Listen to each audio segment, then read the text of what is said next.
بسم اللہ الرحمن الرحیم۔ السلام علیکم ورحمۃ اللہ وبرکاتہ۔ جی ناظرین کرام، کوشش کرنے کے باوجود کامیابی نہ ملنے کی کئی وجوہات ہو سکتی ہیں۔ کوشش بھی ہم کئی کاموں کے لیے کرتے ہیں، اس پر گفتگو ہوگی۔ سر دست میں آپ مسلمان ہونے کے ناطے کوشش کر رہے ہیں روزے رکھنے کی، اللہ تعالیٰ کو راضی کرنے کی۔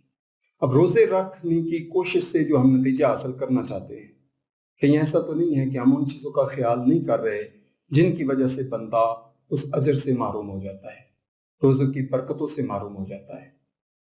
مثال کے طور پر کوئی آدمی روزے رکھ رہا ہے لیکن اخلاص نہیں ہے تو روزے رکھنے کا کچھ بھی فائدہ نہیں ہے۔ اخلاص نیکیوں کی جان ہے۔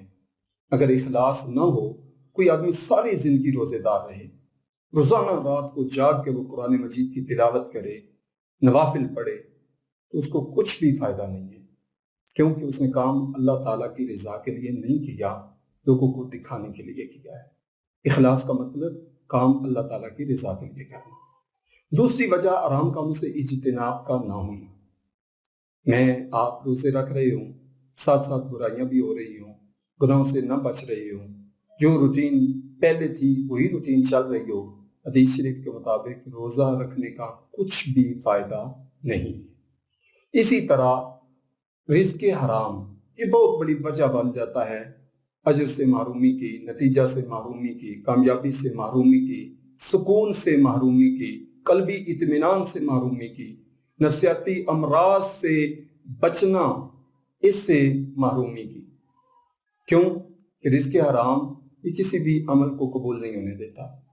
کوئی آدمی کعبہ شریف کے سامنے کھڑے ہو کر بھی اگر دعا مانگے رو رو کے، اگر رزق حرام ہے تو وہ کیسے قبول ہوگی؟ حدیث شریف کے مطابق وہ مسافر آدمی وہ بار بار دعا مانگ رہا ہے، یا ربی یا ربی یا ربی، نبی پاک صلی اللہ علیہ وآلہ وسلم فرماتے ہیں اس کی دعا کیسے قبول ہو؟ اس کا کھانا حرام ہے، پینا حرام ہے، جو پہنا ہوا ہے وہ حرام ہے۔ جلد از جلد اس لعنت سے چھٹکارا پانا چاہیے۔ اگر اس کی حلال ہے ہمارا شکر ادا کرنا چاہیے، اور اگر کہیں حرام بھی شامل ہو رہا ہے تو جلد از جلد اس جگہ سے اپنے آپ کو بچانا چاہیے، ورنہ ہم کامیابی سے محروم رہیں گے۔ اسی طرح حقوق العباد کی پامالی یہ بھی وجہ بن جاتی ہے۔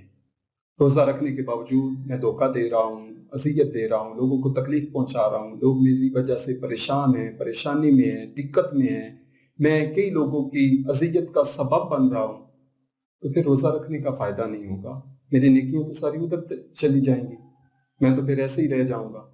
اسی طرح قطع تعلقی کی وجہ سے بھی بندہ اجر سے محروم ہو جاتا ہے۔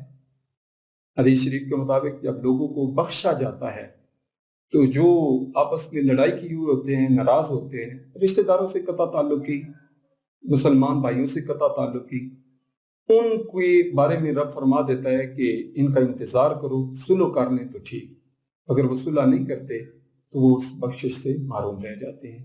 تو ہمیں یہ بھی جائزہ لینا پڑے گا، کہیں ایسا تو نہیں کہ ہمارا مرنا جینا کئی لوگوں سے ختم ہے۔ رشتہ داروں سے تو بطریق اولا صلہ رحمی کا حکم ہے، قطعاً جو ہے ان سے قطع تعلقی نہیں ہونی چاہیے۔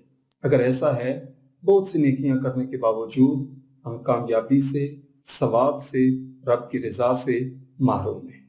اسی طرح بالخصوص رمضان شریف میں طلب ثواب کی نیت ہونی چاہیے۔ ہم کو فرمایا گیا جو روزہ رکھتا ہے ایمان اور احتساب کے ساتھ، احتساب میں اس کی نیت ہوتی ہے کہ مجھے اس پر ثواب ملے، اس کو بخش دیا جاتا ہے۔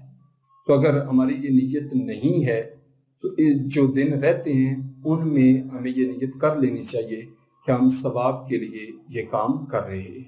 اگر آپ چاہتے ہیں کہ ایسے میسیجز آپ کو ملتے رہیں یا آپ کے ذہنوں میں کوئی سوال ہو، آپ سوال کریں، اس کا جواب آپ کو دیا جائے، تو آپ اگر یوٹیوب پر دیکھ رہے ہیں تو ہمارے چینل ظہوری علم کو سبسکرائب کیجئے، ڈسکرپشن میں لنک موجود ہے۔